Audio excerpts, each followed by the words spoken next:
Good morning and welcome to Nyko's RPG. I'm Jonathan Albin and this is Creative Differences today. We are going to be talking about a subject that I am certain that you and I may not agree on, and so therefore we are going to be speaking of this merely as my frame of reference for how I determine what a species is in terms of its sentience and awareness. So when we get started, I hope to have a great conversation with you. And if you find things that I say that you'd like to respond to, please put a comment down below or put it in our chat box during the Twitch channel broadcast if you want. But before that, make sure you go down and press all the buttons down below so that the I fumbled over it. I haven't fumbled over it for a week or two to make sure the algorithm knows that you're part of our audience. All right, so let's get started.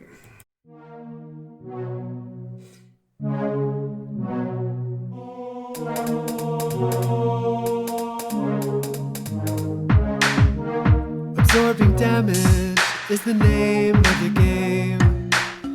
From the claws of monsters or the heat from a ball of flame. Our strength in numbers is a roll of the dice. Alrighty, so the question for today is what makes a species sentient? What makes the creature... Wow, got an issue with my lighting again. Day 2.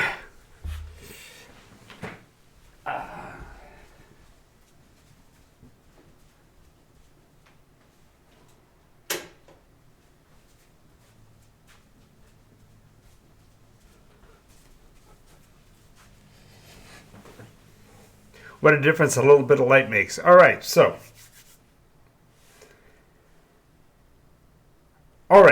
today our topic is going to be what makes a species sentient. And the reason to have this conversation at all stems from several debates I've heard recently, both in the local game store community, but also in larger discourse on the internet. And the question, of course, is what makes a species communicable. We'll go into it. Communicable, communicating, and so we're going to talk about that in a minute. And one of the biggest issues really is the line that's being drawn between species that are playable as characters and species that are not playable as characters. And as the measuring stick goes, so goes the campaigns, so to speak. Because when you have a being that is capable of being a person, all dynamics in terms of conflict alter, arguably irrevocably, because once you've placed a species on the categorical definition of what is sentience, then all forms of ethics become involved that might not have been there before. And this is actually a goalpost that I would argue probably should be on a mobile platform, because our understanding of what is alive, what is sentient, is constantly being altered by our knowledge. As a saying ago, it is being informed by our intellect. The farther we go down the line of defining what we are, then the line becomes blurred about what others are. And so we're going to be speaking in a most general sense, because I want to talk about the very framework by which we make these decisions.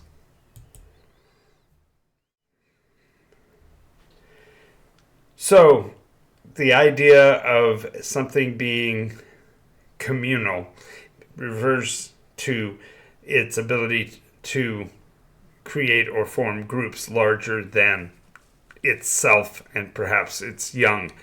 The concept of communal nature refers, in most cases, the reason why I use this as a parameter is that a group of beings of the same type, if they are not protective of the group, and if they are not able to combine in those areas, then perhaps they are not culturally prepared, if you will, to communicate. And we are talking, of course, about family groups or larger, and the idea of communal nature suggests that there is something aware about them. And I have to say that it's really not a full basis to consider it to be a sentient species just because it travels in packs or groups or bundles, whatever you want to call them. If they are communal, they are that. They are not necessarily sentient. And when I speak of sentience in particular, I think the best way to describe it is, are they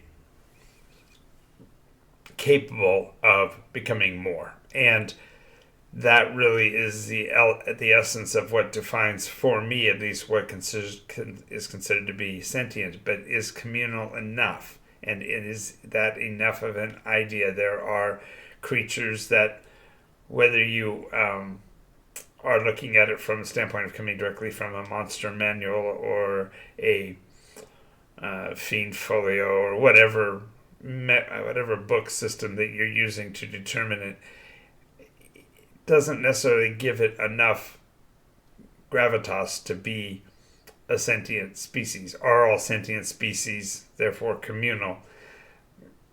Perhaps not, but who's measuring? At what scale are we talking about communal nature? Even beings that are individualistic still have drives that cause them to interact in a way that at least would feel like a community. So no, I would not say that communal is enough for sentience. And what's your opinion? What do you feel about that? Is it that they build a community? Is that the only thing that's required? I would hesitate to say that. I would say that communal is it may be purely survival that causes it, so it's hard to define awareness or sentience by its communal nature.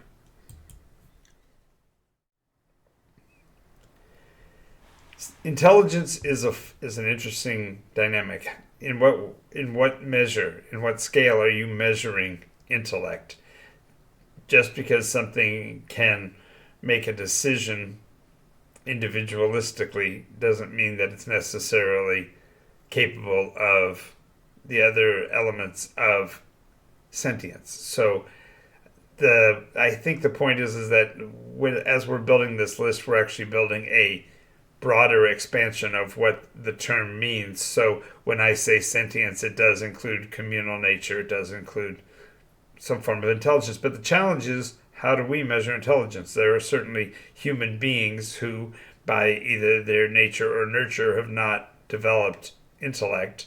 And there's, of course, the sliding scale of, an intelligence quotient. You have to be able to have a communicative language in order to even measure that. And so the very fact that you have a language itself may define intelligence. So I think the term intelligent here is a challenge because it's so arbitrary and generalized in nature, and it's difficult to therefore measure, especially if there are communications issues with the species or the beings that you're talking about. And the reason, I think one of the reasons why we need to clarify this sentience is that the slide of certain being types into playable really reflects our imposition on the other species, the very term intellect. And this needs to be considered at least to determine whether or not the species is a playable species in a role-playing game.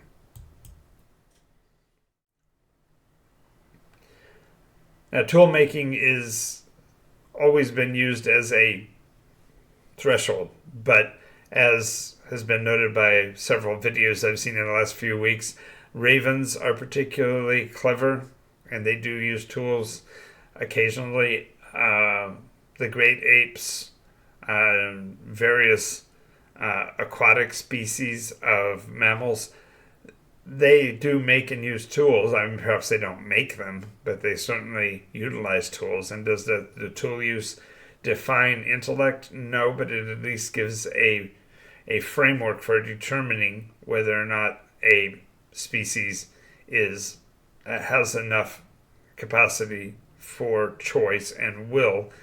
Now that we're going to come to in a minute, but the element here is that the application of a tool does not by its own nature automatically define something as being a sentient being.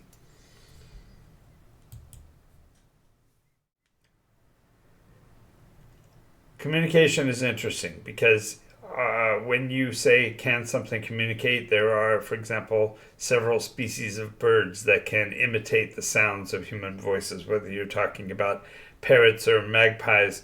They make the sounds that we make, but is that communication? And if we determine that the use of self-will within an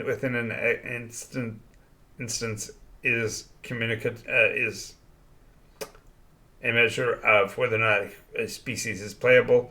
If it if it doesn't have the ability to communicate, how can we verify or validate that it has sentience? When we're referring to the decision making process, sure, you can ascribe to a cereal bowl or a inanimate box someplace that you can ascribe to it communication. You know, a television does transfer information, so does that make it sentient? Well, of course, on its face we would say no, but that's again our definition. And so I'm reminded of a player who at one time was in a superhero game and chose that his special superhero form was a bowling ball, but it was not a self-willed bowling ball. It had to be literally thrown at the enemy, so other players had to pick it up and use it. And so then the question becomes, is that a playable sentience? Is it a living thing that needs to be given its own framework for existence? And again, I'm speaking in particular about role play games, and so the burden of sentience is not scientific by any stretch, but communication, I believe, is very essential to whether or not a being is indeed sentient enough to be played as a class or as a character.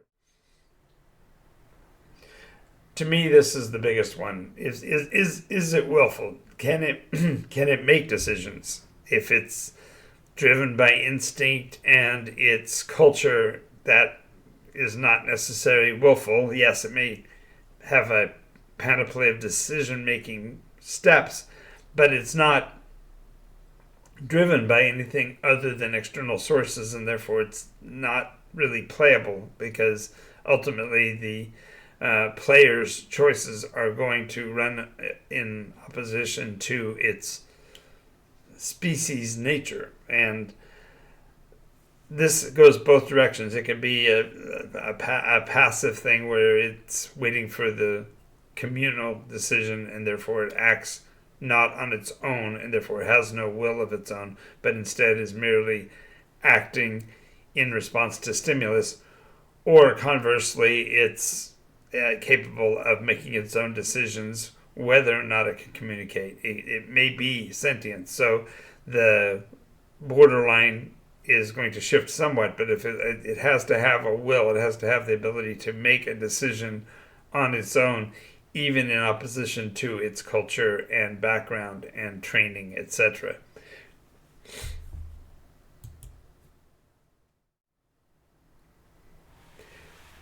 Akin to that, the idea of executing plans or making plans, this is perhaps one of the areas where many of the so-called species, particularly those that are used as cultural punching bags in role-play games, becomes essential. Because if a species is listless and always follows instinct and is always destructive and is always on the hunt, then it's not actually making any plans. It's not got an agenda. It doesn't have the ability to have its own mind, and therefore really shouldn't be considered to be in the playable category. Now, as I've said, the shift that's going on right now in roleplay games is kind of putting all of this into perhaps a differentiated experience, because for example, a look at the Tolkienian orc, they executed plans, but they didn't necessarily succeed very well at making plans. If you go from the meats on the menu argument, they can certainly decide to do something, but is it really the best choice, or is it even a reasoning choice? And so when you look at the discussion on whether or not the orc or the gnoll or named creature here is capable of being trashed on a large scale like Dungeons and Dragons at least historically did, it's a challenge, because the orc arguably sort of deserved it, because they were definitely raiders and destroyers, but they weren't ever capable of actually building anything beyond that, and it was not like they were chasing an intellectual objective, and so therefore they would not fall into the category of sentience. And that really is where we are in today's world. We have to look at what is going on in a role-play game and what the concepts are, because in many cases it's a knee-jerk reaction for the players in the game to make decisions on, rather than whether or not it has been well reasoned and a rational decision to act.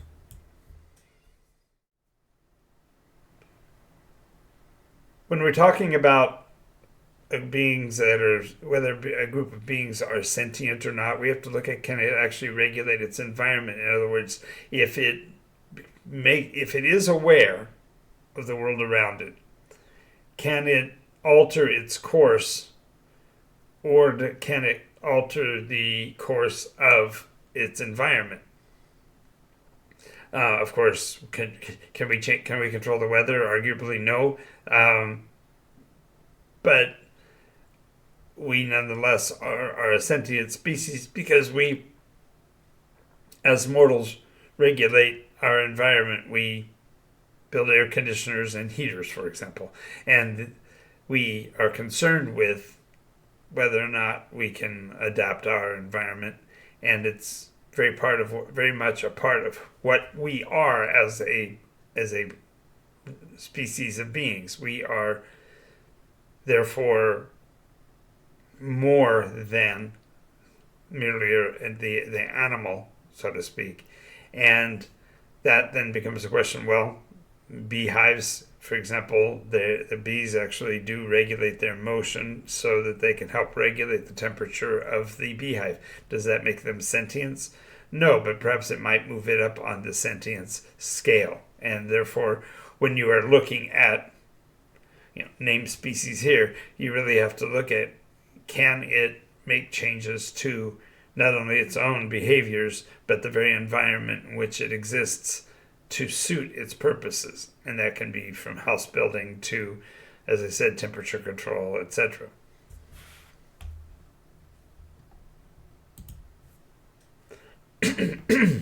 Oops, missed the button. Well, that idea of regulating your environment, of course, is dependent upon also whether or not you even can comprehend your surroundings.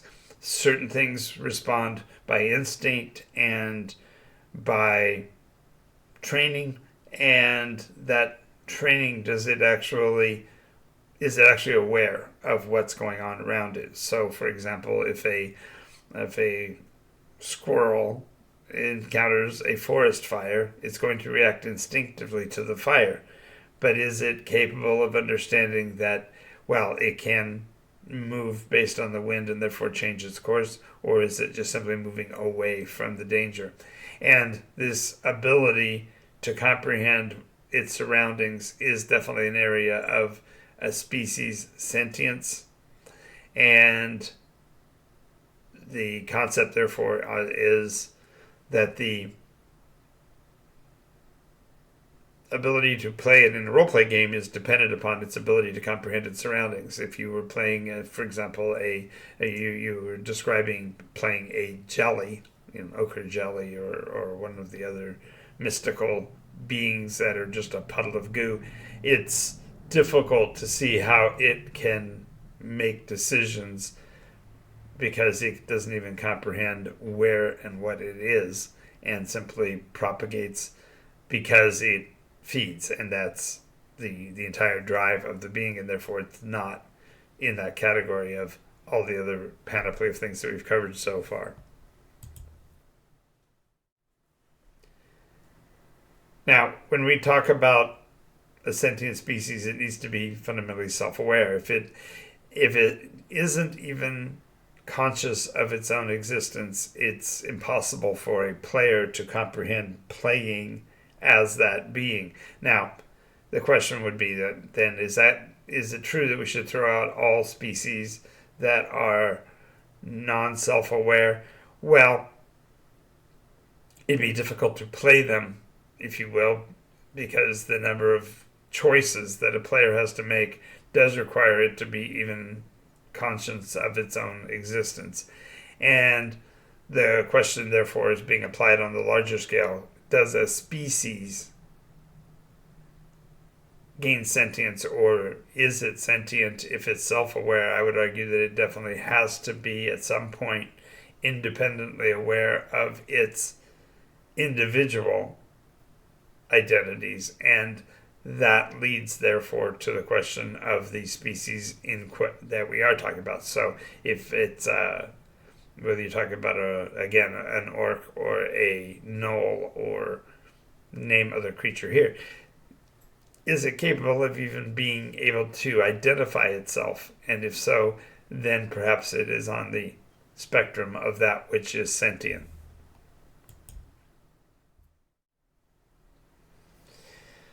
All right, the issue here really is this. When we are talking about whether or not a given species should be included among the player character panoply of species, it's really a matter of what we as storytellers and game masters and even players deem as such. And the information that I've given, the different questions that I've asked, are fundamentally the outline of how I make that determination. I think it's interesting that while there were the half species in the previous iteration, they've been eliminated in the present. And I think that's problematic because the very argument for a species is whether or not it's like us. That's really what it comes down to. If a person's personal mindset is that a species is equal to man, then fundamentally it should be those that are the same as man, and therefore we are not. And whether I'm saying male or female, I'm using the term man for the species that we are. So that's one of the reasons why I use the word mortal more often than not.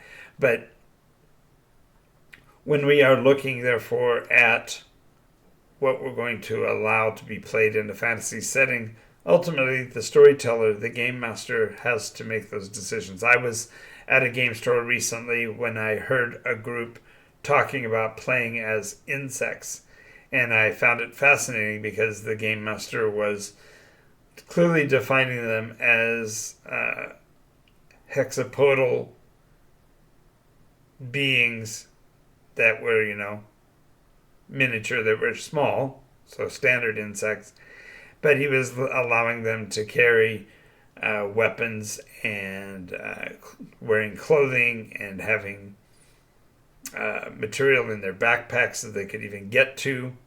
And I found that kind of fascinating because there's the question of whether or not they even have opposable thumbs becomes up. If they do they have prehensile appendages, and patently they don't have the capacity to carry anything. And it just was fascinating because just because you name it something doesn't make it that thing. And it was almost like they were players, or they were characters in the story who were cosplaying as the type of creature that they were claiming to be. Because at one or 2 points in the story, I could hear the game master refer to the difficulty with which they could do a certain action, but yet he had several of them were like archers and had spears and swords, and it's patently ridiculous, except that the game master and all the players were acceptive of it. And so therefore the concepts that I'm providing about sentience really can be thrown out the window if you are a game master who chooses otherwise. So I do want to ask the question, what do you find to be a measure of sentience? What is it that you use as a measuring stick for what species a character may play?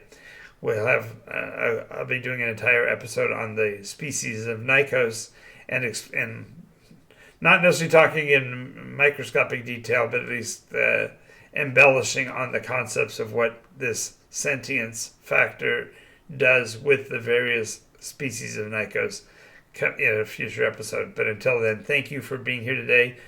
We are always here Monday through Friday, 10 a.m. and 11 p.m. Pacific time.